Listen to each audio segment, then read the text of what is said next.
about your character Loki in the Avengers?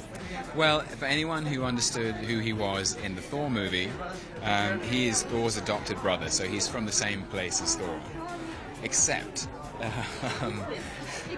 that's just Hawkeye, just my buddy messing with that guy. Made a nice big So I'm being interrupted by the Black Widow here. Keep us all separate. Because we misbehave. So, would you like to explain who I am? I'm trying to explain who I am. You're a bad guy. Bad guy. To the core. Rotten. Rotten Nobody to the core. likes you. Nobody say that. You like me for a bit. No, I like you as a human. There you go. I don't like Yeah. you as your character. Yeah. That's right. Yeah, I'm sort of ambiguous. You kind of like me for a bit as well. As a At least- person? Yeah. No, as a character. I've remained ambiguous the whole time about you as a person and as a character. Like to just be Triple cross, like as to you be see. sort of gray. Like spy. Like That's to be just gray. a spy. Yeah. How do you feel Super about your spy. costume? It's made of leather and metal, and yeah, you know, it's shiny and gold. Do you get a little sweaty in that thing? I do get a little sweaty. Yeah? It's kind of like swamp water around here, the swamp water Starts area. to pool. Yeah. Pool in the cavity of your chest. You heard it here first.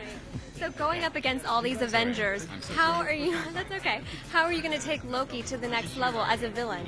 So definitively, he is more menacing. Like, if the Thor movie was about him discovering who he is, in the Avengers, he knows exactly who he is. He's more self-possessed, he's more self-aware, and he's enjoying himself a lot more.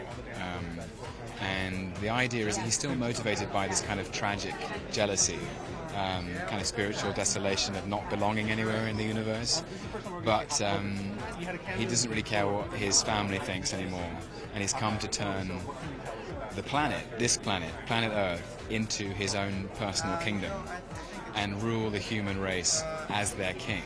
And like all completely deluded autocrats, he thinks that'll give him self-respect. You get to play with Chris again. Yeah. The brothers come up in arms a couple of times in this one. It's just such a pleasure. Like, it's such a pleasure to continue a relationship with the same character, but it's also a pleasure for us to keep acting together. Like, Is Thor a movie that you will never forget? Maybe Thor, because you've got Thor is. millions of fans. Oh, bless you for saying that. But Thor is, it was just huge. It was my first film in America. It was my first experience of actually shooting in Los Angeles. So I fell in love with the town and my little place in Venice and running along the beach and stuff. And also I made friends for life.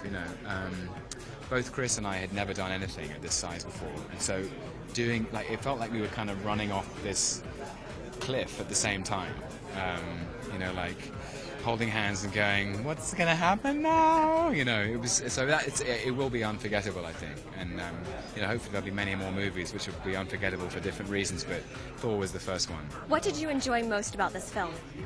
Well, I'm still in the middle of it, but I think the thing that I enjoyed most is the opportunity to work with every single actor who's playing every single Avenger. So Loki gets to go toe-to-toe, one-on-one, mano-a-mano with every single Avenger. So there are scenes where it's Loki versus Iron Man, Loki versus Captain America, Loki versus Black Widow, and there's an actor.